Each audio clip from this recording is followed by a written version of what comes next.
Why are you counting in German? Because I have Rammstein on the brain. As per Got Rammstein usual. on the brain! Hi everyone. Hello. Welcome back to Doctor Who Review! Two people have been watching Doctor Who for... At this point, these videos will have began, as far as when this is published, 3 years ago. We are just past the 2.5 year mark in real life. It's early January 2021. And we have started the next era. My goodness! I'm Chris. I'm not Chris. And she's responsible for all of this, folks. I am. I take full responsibility. Do you regret it? No. No, because I genuinely don't, because I have become one of those people that loves classic Doctor Who. I really, really do. And I miss it. And we talk about it. We must mention it at least once a week. Saying, so we finished watching. we finished watching Sylvester in October. I want to say mid-October, something like that. Yeah.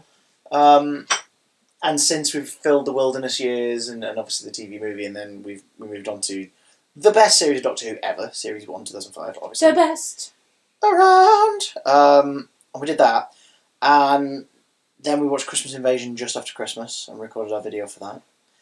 And if you're wondering, if you're watching this as you're a David Tennant fan and you've just decided, oh, I'm going to watch the reviews from this point, and you're thinking, why can't we see you? This is a video podcast. There's a bit of motion, but it's ultimately something for you to listen to. So. Don't want to go through all the bother of, having to brush my hair and look presentable. And show off this fantastic little chickadee little cow here who's flapping his arms around.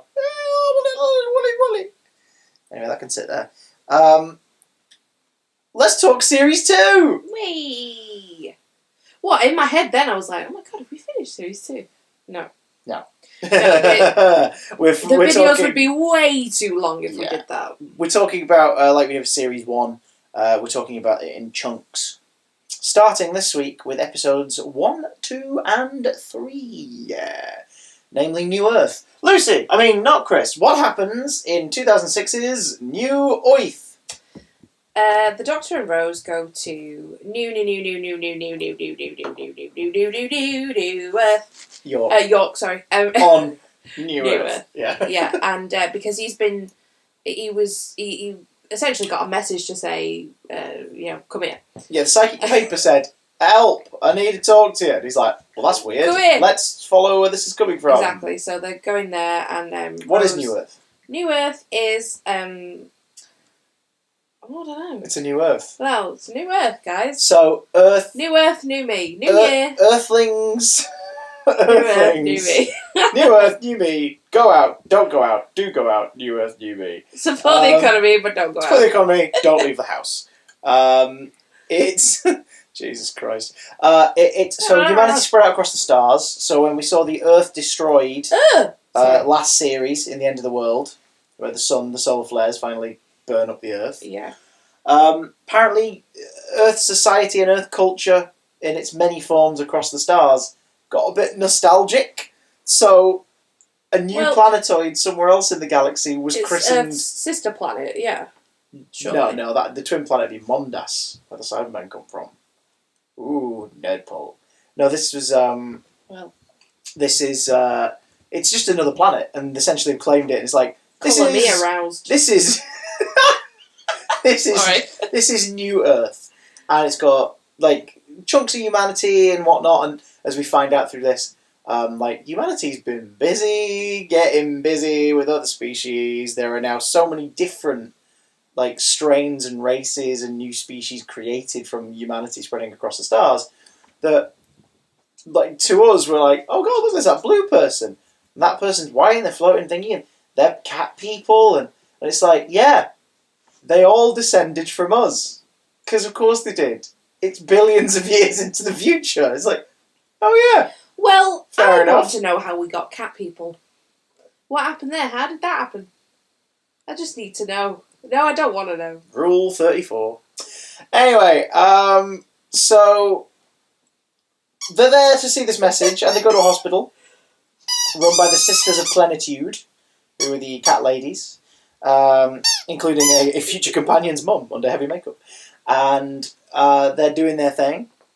And the Doctor goes up to see who the message is from, and it is from the face of Bo, whom we met at Platform 1. The Framska Bwam. So this makes this a sequel to a Series 1 episode. It also is the furthest forward in time that the show's ever gone so far. So far, yeah. After the last series was like, further than I've ever gone before. Now it's like, no, we've got a bit further than that. That's not true. That's impossible.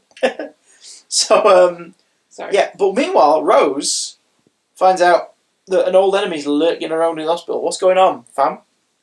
What's the haps? So, the Doctor and Rose get separated, and Rose ends up in the basement because she is brought there by dun dun dun Cassandra. Lady Cassandra O'Brien, Delta 70. The last human on Earth. Well, the last human of her own declaration, because Yeah. Rose is quite obviously absorbed at this point.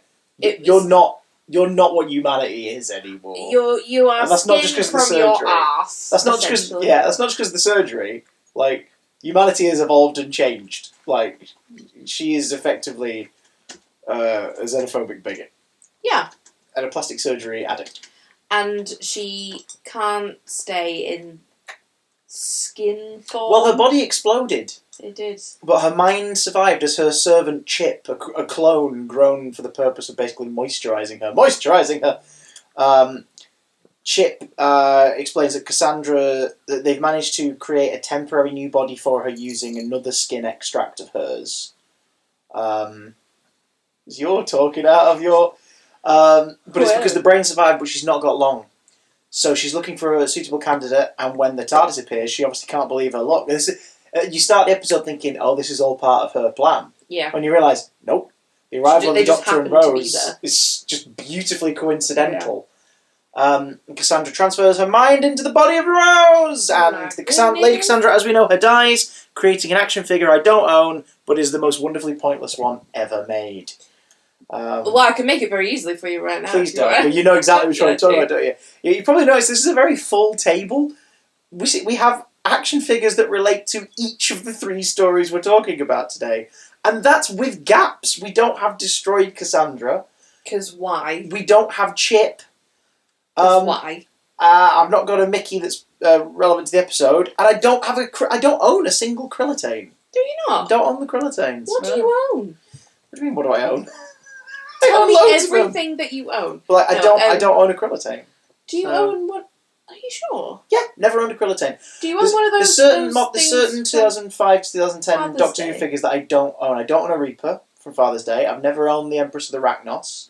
I've never owned the Face of Bo. I nearly got you that for your birthday. Oh. The Empress of Arachnos. Oh. Bless you. But you didn't. And I've never owned. There's a few re-release figures or accessory figures that I don't own. Like I don't own the Empty Child. He came with a re-release of Jack. That's crazy. And thanks to you, I finally own an Astrid. I did get you that for Christmas. Yeah, like I've never owned the Vespiform or the Gelth, or there's a bunch of figures they put out that I never got hold of. I did get Grandma Connolly though for you toy character options enthusiasts who love the pointless ones. I've got a Grandma Connolly. Empty Child from a really amazing episode, and the pinnacle of that episode. Mm-hmm. Faceless Grandma. With the wire. I did own the editor, but I've sold him because as much as I love Series 1, it's just a blue Simon Pegg with a beard and a suit. What more could you ask for then? So, body swap shenanigans. The Doctor is going to be apparently told, based on the prophecy, the face of Bo will pass on a message to a lonely god, a traveller, on his final day. He's being looked after by Novice Haim, one of the cat nurses who seems a little less set in her ways. Because we learn that the cats, the Sisters of Plenitude, are farming clones bred exclusively to test diseases on, so that they can then play with cures and work out the cures. They're seen as simply meat to be tested on. But they've started to exhibit signs of awareness, which, whenever they notice it, they have them killed. How would they learn how to speak, though? Well, I suppose it's like natural evolution. How long have they been doing it for? How perfectly are they cloned from human DNA? Do you know what I mean? Like, if our DNA is coded a certain way now, but billions of years is the future, it might be coded with basic language, like, already within it. It's true, though, isn't it? Sorry, like, I'm not laughing at that. It's evolution. Like, it may get to the point where our DNA has language and cognitive abilities and speech built into it. Like, someone could come out of the womb, millions of years from now, and within, like, a year, be talking. Mother. Name the film YouTube. That's horrifying. Name the film. But you know what I mean? Like, it's so that's the point. Like, they're not seen as people, and that's kind of the core dilemma of the story. Because we learn that Cassandra's really there to expose the Sisters of Plenitude, because she's become aware of their scheme. Yeah. And in return, bribe them, basically, so she can get money and standing so that she can go and safely transfer to another body and live longer. Yeah. She tries to do it with Rose, even keeping the Doctor hostage. But what follows is the Doctor and Rose, David Tennant and Billie Piper, respectively, getting to pretend to be Zoe Wanamaker. That must have been so much fun. And it is delightful. The amount of chav jokes, her numerous attempts throughout possessing Rose's body to just really emphasise her cleavage, because obviously she sees that as being classier than how Rose already looks and talks and everything. It's like, what is this? It's that whole thing of like, what one man's trash is another man's potpourri. Like, she's obviously just trying to, I'm going to class her up, and in doing so is kind of tarting her up a bit more. It's like, getting her weird. tats out. Essentially. This episode uses Cassandra as a way to kind of expose to both characters, though they never hear it from the other one per se.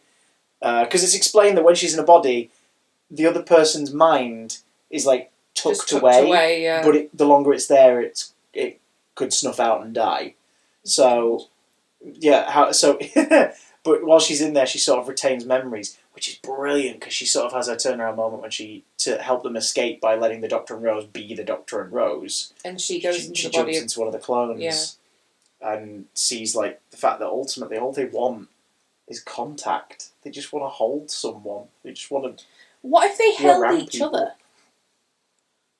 And true, but I think it's more the fact they've been trapped all together for this long. They just want to be out and do you reckon see one of the them world. has coronavirus? Because if this was made in 2006, so no, because they've got like a collective, awareness and can communicate. It's very likely that they know what they're missing and they want to get it back. They never had it, but they know it exists. So what follows is essentially the Doctor doing some pretty mumbo-jumbo Saturday morning cartoon science that makes sense, because he's suspicious of everything going on at the start, because there's conditions that won't be cured for, another 1,000 years or whatever, being cured very easily by the sisters. Immediately, yeah. But that does set up at the beginning that they have found the remedy for all these things. Can you just mix a cocktail of different antibiotics together to create a vaccine? A super vaccine. Maybe you can in the year 5 billion or whatever. Like, maybe you can. Sure. It's a kid's show, and we're having a blast watching it. Everybody just has a shower in it and doesn't actually. I love that. It's so sweet. It's weirdly executed, but it's really sweet. The whole, like, him just spraying himself with the quarantine mist in the elevator and then hugging them all, and then they spread it round. Because this episode gives us horrifying science lab, like, test tube chamber things. It gives us zombies. It gives us a pandemic, which, I'm going to say it now, this episode, watching this on, I think we watched it on New Year's Eve in the afternoon, 2020. This hit differently this time than it ever has before. Just a little bit. It was a little bit more like, oh yeah, no, I feel that now. Okay, yep. Don't get so close to each other. Yeah. And remember how ages ago I was saying to you, like, oh, they're gonna end up stopping doing zombie movies just because we're all bored of it by now. No, I think you can keep doing it, because it will always be relevant now. Surely that's going to happen like tenfold now. Possibly. Chip the Clone was based on the last person to call the Lady Cassandra beautiful before she began her different surgeries. And that's why she chose that form. And then, in a lovely bootstrap paradox kind of situation, correct me if my paradoxes are wrong in the comments below. Turns out she in Chip's body. Also, massive kudos to the actor who plays Chip, because when Chip becomes Cassandra, yeah, it is a brilliant performance. yeah, completely different. Yeah. Thing is, though, she tells herself that she's beautiful. Mm-hmm. Completing her narcissistic prophecy. Yeah. And I don't think she even realizes. I don't think she realizes that it's that night. Do you know what I mean? Yeah.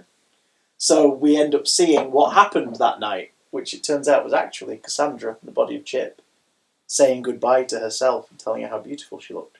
Also, great for Zoe Wanamaker, because Zoe Wanamaker, after 2 really fun vocal performances, although in this one only very briefly, yeah, gets to appear on screen as herself, which is great. And she's great. She should be in more things because she's wonderful. So, yay! New Earth. This has always been one of mine that when I was younger, if it wasn't a necessity, if I was sticking this box set in to watch an episode or 2, I wouldn't flock to New Earth. I actually think on reflection, it's a really good series opener. This is one of the episodes that I remember clearly. Like, if I think of David Tennant's era, this is one of the ones that pops up into my head. Yeah. I don't know why. I enjoy it. Do you know which one I enjoy more? I think it's fun, though. Do you know which one I enjoy more? Yeah. Tooth and Claw, mother trucker. What's that one about? Tooth and Claw! Features... Oh, and the face of Bo goes away, and he's like, yeah, I'm actually alright, we'll meet one more time, mate. Oh, hey, teaser look, for Series 3, teaser for Series 3. Your And he your vaccine cocktail saved me. Goodbye. So yeah, Tooth and Claw. Doctor and Rose are meant to go and see. Who is it? Ian Drury and the Blockheads. They're going to go to a concert in Sheffield in the 70s, and they end up in the late 1800s instead in Scotland.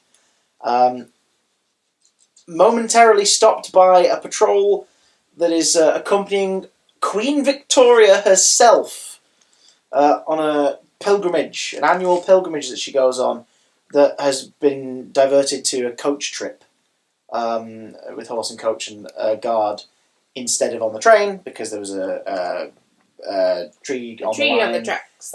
Presumed to be part of an assassination attempt maybe, or an attempt to slow her down so she'd go somewhere else.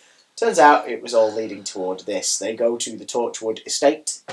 I'm going to pull up the names here, but could you basically explain what's gone on at the Torchwood estate before they arrive? Torchwood estate has been taken over by these ninja monks for unknown reasons, and all the people inside, the maids and the lady of the house, have been chained up and put in the cellar with a box with something in it that we don't quite know, but they are terrified of it. I see, yeah, Lady Isabel and the steward and everybody are down there, while Sir Robert's been left upstairs to attend to the Queen when she arrives. The Queen. Father Angelo is the name of the monk at the head of it. Oh god, he was Pyat Pree in Game of Thrones. Oh, sure. You can swear, it's fine. Oh, sure. We're way too many episodes in to back out now from that. Yeah, their order, I'll just find the name of them again. Ninja Monks Order. Yeah, sure. No, they've got a great name. What are they called? The Lunar something. God, what is it? Because it made me think of Harry Potter, because of what Lupin's nickname is. Padfoot? Prongs? No, which one's he? No, Mooney. No, it must be Lupin. The word Lupin. Maybe. Long story short, they're housing a werewolf. A werewolf which, over the course of the story... Sorry, I went off on a bit. Yeah, which is occupying the body of a sickly boy from a neighbouring village. We learn that the werewolf in question is an alien life form, because Rose was bold enough to be like, right, where are you from, really? Yeah. And it's like, oh, this one's intelligent. And all that, which is real creepy. The guy who plays him is great. He says one line that's, quite bone-chilling, really. Yeah, Tom Smith is the name of the actor who plays the host, which is, he essentially, the doctor categorises it later as a lupine wavelength hemiveriform. Because essentially... Wow, I'm impressed. Did you I remember that from 2006, because I remember thinking it was... That? No, that's not there. I remember from 2006 because it was just one of those phrases that I was like, wow. Because it's effectively saying, oh, it's a werewolf that, like, it's a disease, a conscious disease that travels from body to body. I'm impressed. I remember, honestly, the techno-babble stuff that Russell T Davies wrote always stuck with me. The Mighty Jagrafess of the Holy Hydrogetic Maxarodonfoe. The Lady Cassandra O'Brien Delta 17. They're just really fun things to say. The Mox of Balhoun. No, the Baphomet slowly. Raxacorico Fallopatorius. Including members of the family such as Blonfelfoch, Passamede, Slitheen. They're so much fun to say, and this one is the Lupine Wavelength Hemiveriform.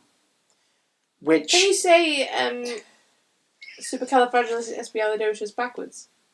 Yeah, Supercalifragilisticexpialidocious backwards. You're a bastard. I can't remember how it goes, but it's in the lyrics. Docious There you go. That's going a bit. It's not right though, is it? Yeah. Rufus is not super backwards. Rupus. There we go. Lupin. Lupin. So, Lupine Wavelength. Oh my god! There. What was with those fucking princess hands? Sorry. I shot you went, oh my god! Did I? Yeah, it was beautiful. Oh my god. So, the werewolf transmits from body to body, changing every time, and the plan of the wolf and the monks is to transfer the consciousness into that of Queen Victoria, played by Pauline Collins. Because then the werewolf will be queen, and it can begin, essentially, a slow takeover of the United Kingdom. In a frail little body, though. But she wouldn't be anymore, would she? Like, keep in mind, the lad from the village was a sickly boy. And he had pretty horrible teeth. Yeah, but he also is part wolf, and we only really hear from the boy very briefly at the end, don't we? Like, it's the wolf full time. The full moon begs them to kill him. Yeah, the full moon turns it into its big, ferocious form. And the plan was always to get the Queen Victoria here to Sir Robert's estate, the Torchwood estate, and infect her. But yeah, the line in question is he talks about what it did to the boy. It was because it's transmitted through a bite. So like a werewolf, but it's not like it bites you and then you become a werewolf yourself. The werewolf goes from body to body. Yeah. And yeah, what is the line? So I carved out his soul and sat in his heart. So just like, oh god, oh, that's so grim and brilliant. Oh, so good. And he recognises something of the wolf about Rose as well, just sort of really doubling down on the fact that this is an alien life form and a consciousness that is aware of what it can do and how powerful it is. So you've got a few characters to get bumped off. Captain Reynolds is Queen Victoria's main escort, a bit of a suck up, and then ultimately commits a noble sacrifice to buy them time. Yeah. You have the steward who's great. He's at the top end. He gets bested by the monks. Then you're like, yeah, good. He's the muscle at the house itself and wants to protect everything. But then you get that brilliant moment where he's just too smug. He's like, beast must have run away to die, and then he just gets dragged into the rafters by the werewolf. Pretty gruesome, this episode. I don't know if it's his first one, it might be, but this is directed by Euros Lyn, who sticks around for a lot of Tennant's era and does a really, really good job. Especially this one, this is like some Evil Dead style camera work for the wolf. It's a beautiful thing. I mean, we were talking about it, that the effects on it, they've aged quite well. Yeah, it's tele CGI for 2006, but they choose to shoot it in the dark to overly light things blue in the moonlight. They cover up the cracks, so it works really well. And when you get the close-ups, like when they trap themselves in the library and it can't come in, and you see the Doctor listening through the door, and it's the split shot and the wolf's on the other side. Like, that is an expressive CGI model. Like, it looks great. It makes for one of the best toys character options has ever made as well. It's such a great figure. I love that library because it's infused with oil made with mistletoe. Yeah, it's from mistletoe, which the wolf has been trained to think it's allergic to. Yeah. They never confirm whether or not it is allergic to it, but it definitely thinks it is. Well, that's to do with Prince Albert and Sir Robert's father, because the reason why this estate is somewhere Victoria would go to is because her late husband Albert, which they touch on and they talk about very beautifully and very poignantly about grief and what you do going on. But they used to meet here a lot. Albert used to visit here at least once a year, and they'd share stories, the fanciful stories of monsters and beasts on the heath and all this stuff. And you begin to realise over the course of the episode that, oh no, they fully believe this stuff, and they've been preparing for a wolf attack in this house. This house is effectively the most anti-werewolf establishment you're going to find. They thought they were trapping you, but you're actually trapping it, which is quite cool. Also included in the plan is the Queen's diamond, the Koh-i-Noor, which Albert kept having chipped away at, and he passed away before he was... the quote's brilliant. Like, he always thought the shine wasn't quite right. It's this massive, beautiful diamond, and he always kept getting it trimmed down and tweaked. And it's because it turns out its prisms would be perfect to refract moonlight through the telescope, because like the way the telescope that they had installed is used is that the moonlight refraction is the beam that can paralyze, suspend, or kill a werewolf, based on all the legends they have, and they know about the mistletoe, and like the Lady Isabel and the house servants like boil all the mistletoe down. Because they see that the monks are wearing mistletoe, and they kind of garlands around the throw the boiling mistletoe like juice at the werewolf, and it probably is mostly reacting because it's been hit by boiling water. But like it's terrifying because it can smell it. Sorry, go on. I don't know what I forgot what I was going to say. Albert, telescope. Oh yeah, diamonds. Dreams.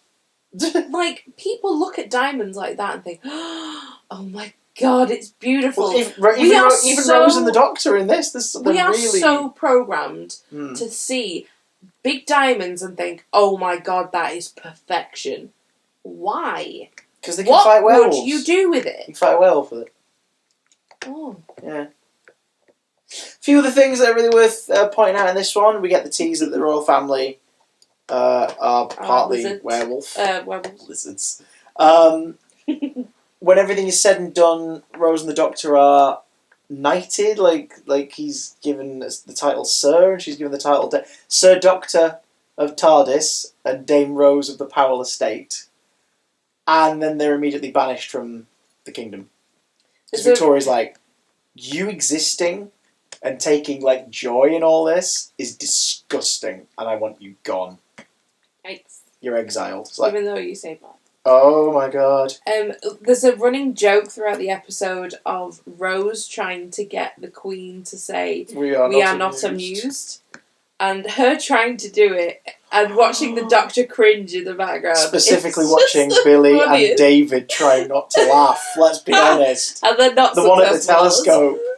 Oh God. We had to rewind that one. And of course you have him talking in his native Scottish accent, although his regional accent has changed, but still, like, that's a lot of fun. And then him telling Rose not to speak with Scottish. I've been oot to the boot. No, don't do that. Oots, no, seriously. No, seriously, don't do that.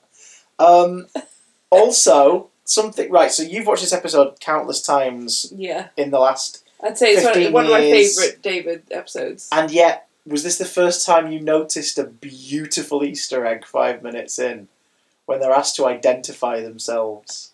Oh, yes! And the Doctor introduces himself as James McCrimmon. And I didn't get it at first. Because you've always just thought, oh, it's a Scottish name, sure. Bloody Jamie! It's Jamie! Jamie! He's using Jamie's name as an alias. Jamie. Such a nice little Easter egg, It really is. Like, oh, yay. He still thinks of it. Because people that are watching it, like, new, will think, whoop, like me. Yeah. Oh, it's a Scottish name. And people, it honestly brings me so much joy. Because we're watching it, and I sort of went, did you catch that? And you went, what? And I rewound it and hit play again, and that happened, and you went, oh, Jamie! It's like, Jamie! And had he been my favourite Doctor, and Jamie being one of my all-time favourite companions, it just made me feel warm inside. And it still does. I've got a big smile on my face just thinking about it. And certainly, last but not least in this, is at the end, Victoria declares effectively war on the Doctor and extraterrestrial threats. That's so weird. Why would you bother knighting Sir Robert's sacrifice. I think because she wants to basically say, I owe you a gratitude. Thank you for saving this me. planet owes you a gratitude. Frig off. But you taking such delight in this offends and upsets me. Go to hell. She's basically saying. And then she prepares to fight off the Doctor or indeed any other extraterrestrial threat that would gleefully bring destruction to her isles, to her island, to her people. And to honour Sir Robert. Empire. Their empire, and to honour Sir Robert's sacrifice in protecting them all this night, she decides to start an institute named after the estate. The McCrimmon... No, Yay, Jamie! the Torchwood Institute is begun. Oh. And we have our third definitive mention of Torchwood now. Yeah. So, spoiler alert, guys, it's the series arc. Lovely, Min. Thank you. I love Tooth and Claw a lot. And I think I love it more and more over time as well. Yeah, definitely. Like, I really, really enjoy it. Do you know which one I really, really enjoy that makes me feel really warm and fuzzy inside all the time whenever I watch it? Oh, can we just point out? Oh, yeah. This figure is amazing. Yes. Is the werewolf. It's one of the best toys character options have made. It's so good. And I'm really impressed that it's standing up. And if anyone's looking for a cool werewolf figure, just track that one down. It's fantastic. It's very cool. Sorry. The warm fuzzies come to me, and I imagine you to a degree, and I'm curious to see how it's changed over time now.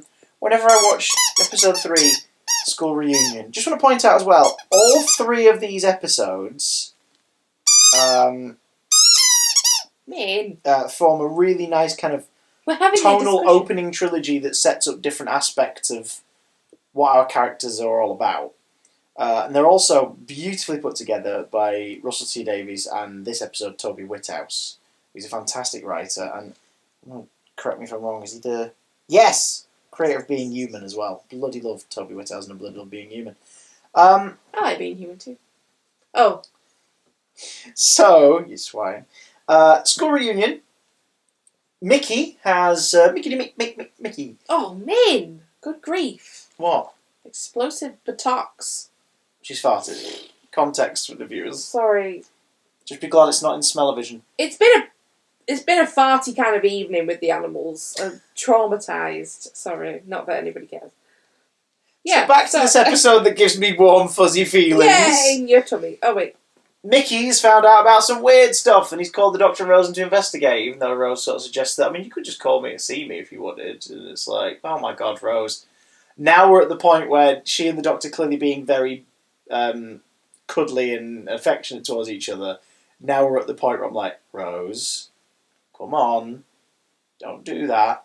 Don't be like, still pretending you and Mickey are boyfriend and girlfriend. Yeah. Like, that's don't just string him along. That's harsh to Mickey.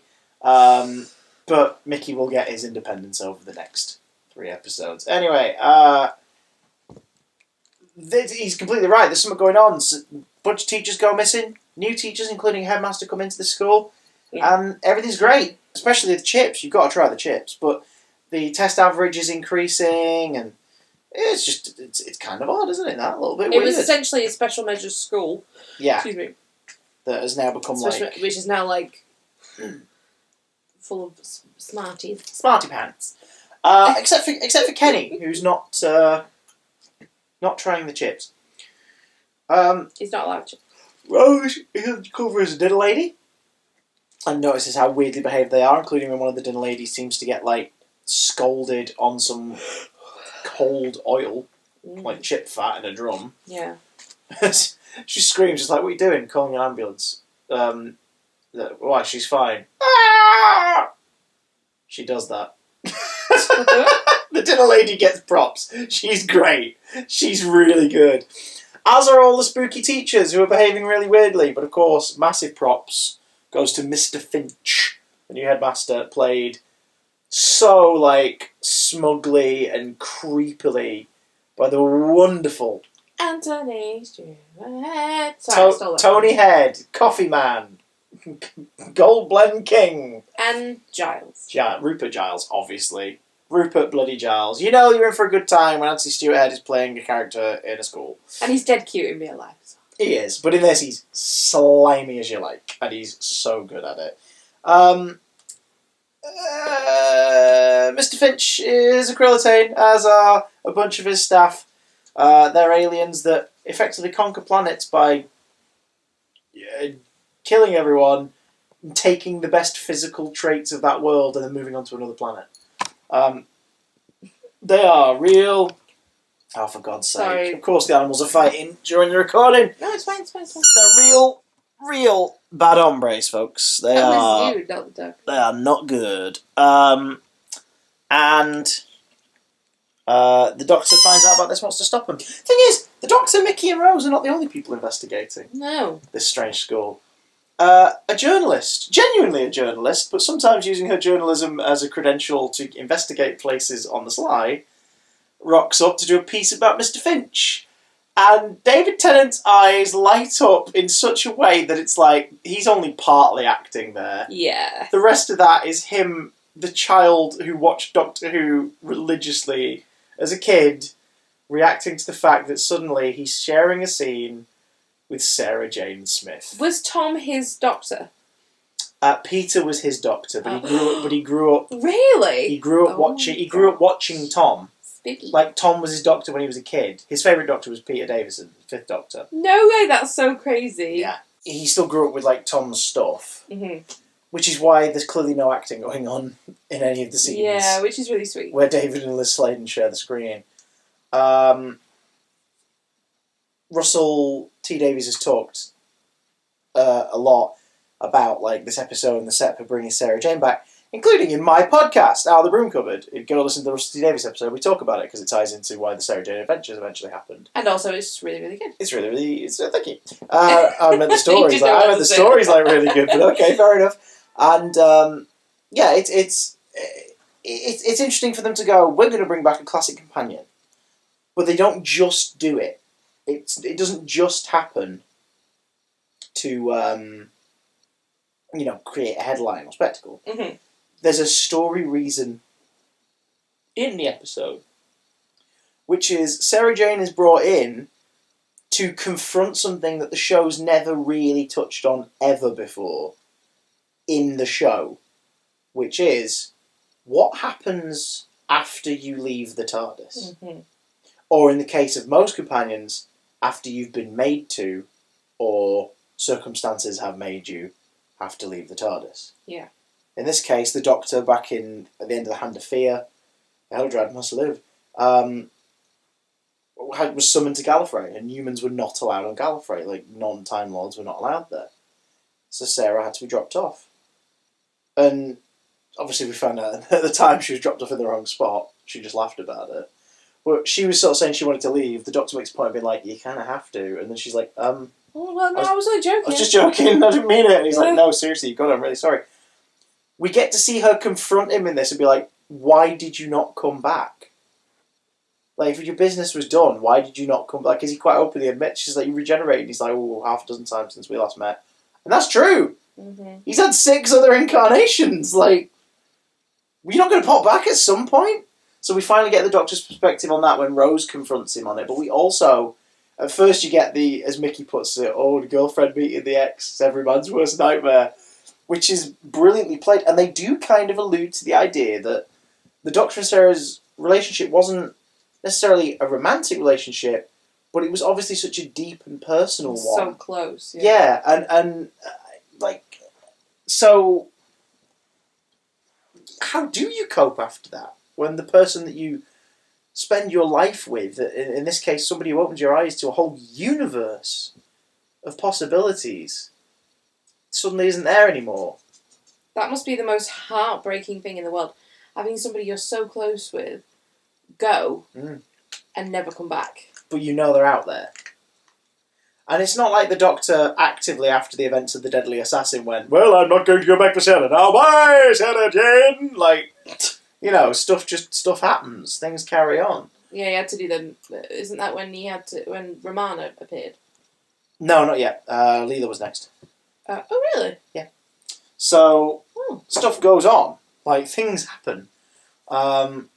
Because you're thinking of the next time he's on Gallifrey and the Invasion of Time. Oh, where Leela stays behind. Yeah. And then the next thing that happens is the Key to Time series and finally gets put with him. So, Love that. things happen. And the Doctor basically explains himself in this. He explains it to Rose, rather than to Sarah Jane. He says it to Rose. He allows sort of Sarah Jane to mourn the future that they could have had. Mm. But he says it to Rose like quite outright, doesn't he? Yeah. He basically says it like, I keep on living and you die. He's like, could you imagine watching and he almost goes so far as to say somebody you love. Yeah. But he basically says, like, can you imagine watching them die in front of you and then you have to carry on? He's like, no. And then Rose is like, so you're just going to do that to me one day? Then he's like, no, not you. But you can tell that even he doesn't know if he means it. It's taught that it handles heavy themes. It's about loss and separation and grief and all tucked away in a thing where a bunch of bat people are living in a school eating the occasional student and feeding mind control chips to children. Because it turns out the Krillitane are here for one purpose. They're not here to conquer Earth. They've got hold of... What's it called again? Is it the Scasis something? Got to find the name of it. Oh my gosh. Scasis paradigm. Not to be confused with the Skeksis paradigm, which means walking around going... at all times. So yeah, the Scasis paradigm is effectively the God Maker. It's if this were DC Comics, it would be the anti-life equation. Like it's that thing. It's this shapes the universe. It's Minecraft password cheats for the universe, and the Doctor it confronts someone. It's like, why? And they're like, because we want to be able to shape things to our will. Why using children? Why use super intelligence? Super intelligencing. He says really stupidly, why are you giving super intelligence to the children to do that? It's because children have no burden when it comes to using their imagination compared to an adult where it is tampered, it is affected. So as a result, children their intelligence boosted, and their imagination are able to crack the Scasis paradigm, which is why no other species has managed to do it, because they don't use children. The Krillitane have twigged that's the missing factor. That's crazy. It's a cool idea, and the way that the Doctor puts it as well, he says like they're not just using their minds, they're using their souls. It's just like, what the? They don't need their minds, they need their souls, and it's like, oh god, that's creepy. So the children have been conditioned, except for Kenny, who helps them out, because Kenny, we presume for allergy reasons, is not allowed to eat the school lunches. Do try the chips. But yeah, so that's the plot with the aliens, and they're allergic to their own oil, and that's their undoing. Get blown up. But that's not the interesting bit. The real joy of it is Liz returning Sarah Jane, Mickey sort of coming to terms with who he is and what he is in the operation, the running jokes about teachers sleeping in school, and the shooty dog thing in the room, who we've not mentioned yet, so we're going to mention him in the same way he deserves to be mentioned in this episode, together on the count of 1, 2, 3. K9! Sarah Jane still got K9 Mark III! Yay! Completely and unequivocally canonising the K9 and Company pilot K9 into Doctor Who canon, which obviously it was in the Five Doctors, because she leaves her house and K9 is there, beware of the dog. But this is the first, in the show proper sort of, these two have been doing their own thing ever since. That's what the Doctor's amazed at. Sarah Jane, in her loneliness and her mourning of her time with the Doctor and travelling the universe, has not stopped investigating stuff. Mm-hmm. She's not stopped trying to right wrongs and uncover horrid conspiracies and alien interference with Earth. And K9's been presumably working with her up until, was it a few years ago? And then he just went kaput. Stop working. So the Doctor manages to fix him briefly. And then the poor lad, K9 Mark III, sacrifices himself to save them all. He does, with his croaky voice. And his glitchy tones and his big old open side panel. Mm. And his, we are in a car. We are in a car. He's still a clever good boy. He is. He's not sassy in this one. That comes back in the Sarah Jane Adventures. But he's, it's cute. It's cute as all hell. And then we get a new K9 at the end. We get K9 Mark IV. After a very brief scene with Sarah Jane on the TARDIS, which to me is wonderful. Yeah. Because it's so awkward. It It's not played completely for nostalgia or the warm fuzzies, because it plays over what's going on in Rose's head, in Mickey's head, and the Doctor is obviously feeling guilt, and they've had a chat, he and Rose, before Sarah Jane comes on board about, let's ask her to come with us, let's do it. And I love that she's like, no. Like, yes, but... Like, you can't go through that heartbreak again. Yeah. And then when she gets off the thing and he says, like, she's like, goodbye, Doctor. And he goes, oh, I'm sure we'll say it. She goes, no, just... Say it. Please say it this time. Keep interrupting, you don't have to. No, interrupt away. I love that. I love that moment. They play it so well. And Liz Sladen with, like, 30 minutes of screen time in this completely sells the idea that this person has been through so much and then nothing in comparison and has been dreaming about it every day since. I love the story a lot. I love its script. I love the gags. I think the Krillitane, though TV CGI, are shot very, very well and are really visually... They are the best way to do TV CGI. They are really interesting to look at. Mm-hmm. So you can kind of forgive the TV CGI because they just look really cool. Well, I think they move quite quickly, so you can't really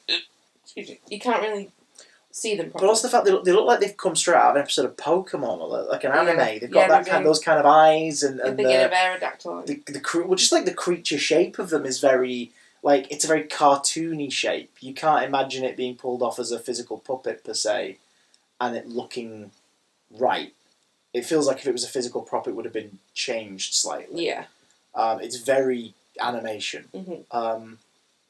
And that works. And the idea that Finch is the only one who hasn't kept that form. He's taken on the human form and decided to keep it because it's just a particular favourite.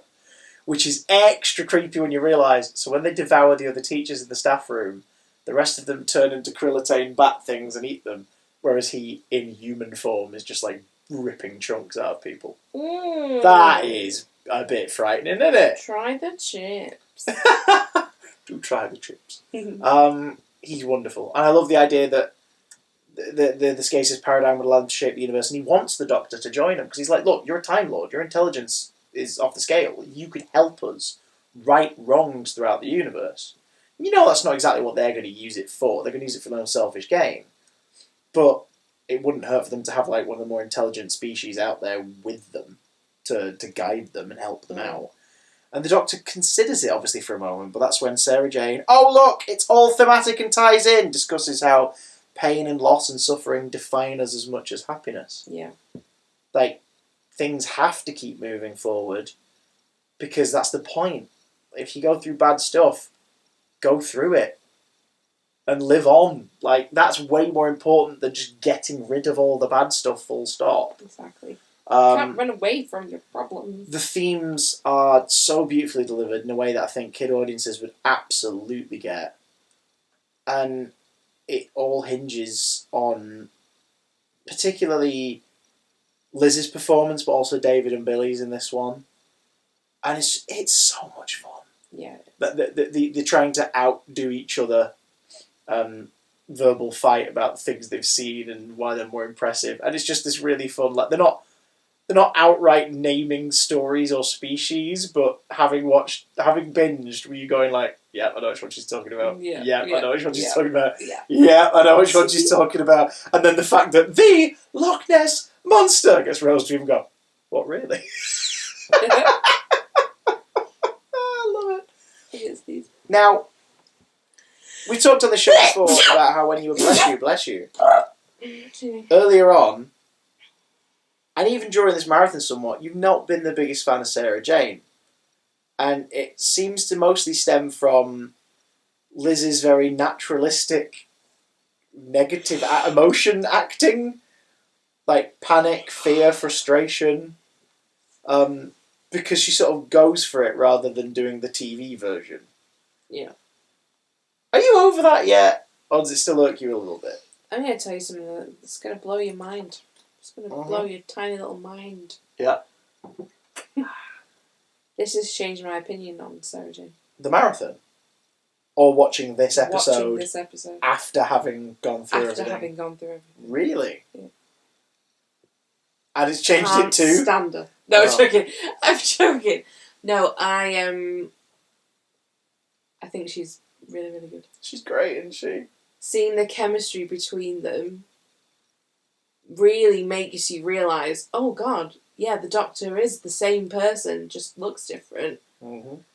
And her talking about, obviously, you know, what she's seen against Rose or whatever. I don't know. It just sparked something inside me that was like, oh yeah, oh, she was really good. Which has made me maybe want to watch Sarah Jane Adventures. Well, we'll get to that one, shall we? We'll get to that at some point. You have to decide sooner rather yeah. than later, because that dictates what we do with another show before we even get to the Sarah Jane Adventures. So y'all gotta just think gone into about fourth that. lockdown, isn't it? 58th lockdown. Yeah, by the time this video's out, we're probably in the fourth. Jesus Christ. Well, we are in the fourth. We're in the third. Is this the third one? This is the third. Yeah, we're recording this on the day that Boris Johnson in early January was like, everyone's going into national lockdown again. Sorry, third, yeah. So this is the third one, yeah, because we had tier 4 as well, so it probably felt that's what confused me. Of course, when this goes out in the early summer, we'll be in tier 73. And the world will not exist anymore, so... I, for one... Oh no, I was going to do that Simpsons quote about the... I, for one, welcome our... What is it? Something overlords? Yeah. I can't remember now. I was going to do that quote, but I don't remember it. It's like 10 to 10. So. I really like Series 2 so far. Yeah. Again, I know we watched it years ago, but this is our revisit as part of the marathon. It's fun. These 3 episodes are really strong series openers. What's been your favourite out of these 3 so far? Because I think, yeah, well, Tooth and Claw, but I think if I was to put one on to watch it randomly, it's probably School Reunions, because it gives me the warm fuzzies. It made me, it kind of gave me Vietnam flashbacks to, I shouldn't joke about that. About, people get what you mean. Oh God, the name of it's just gone straight out of my head. What are you talking about? At school. Demon Headmaster, that's what it's making me think of. You know, the green screen that the kids were like... From like the Prime Minister's brain. Mm. Yeah, those stories. Yeah, of course, because the original show like adapted all 4 books across 2 series. Yeah, it was like the green hand pin badges that people had. Splat. Which really made me... and the Vine, the Creeper. The Creeper, yeah. I think that's what it was called, yeah. But yeah. It made me feel really uncomfortable. That whole show's on... But in a good way. That whole show, including the reboot, is on iPlayer if you're ever curious. Oh, that is so scary. I can't remember what the theme is, but I remember loving it. It's not do-do-do, do-do-do, do-do-do, because that's like the BBC logo on the cassettes. I'm thinking of the Emmerdale. But it's a similar, like, Emmerdale. I don't know why. How do you know that one? Because you were singing it. We have a recurring joke. It's not a joke. It's not a joke. It's only partially based in fiction. That Lucy cannot distinguish the difference between EastEnders and Coronation Street, despite one being very southern and one being very northern. I've never watched it. Well, I've watched. Which one did Doctor Who cross over with in Dimensions in Time?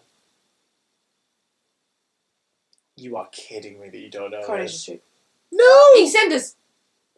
Was it EastEnders? Corey! I don't know! They're the same! No, they they're are not. the same! How dare you? They're the same. One is a never-ending exercise sorry, in sadness and misery. There's no joke here. That's EastEnders. I've not even said it. For a joke. What's Coronation Street about then? It's more fun. And it's Is it? Is it though? Is it? Yeah. Is it? Yeah. Weatherfield.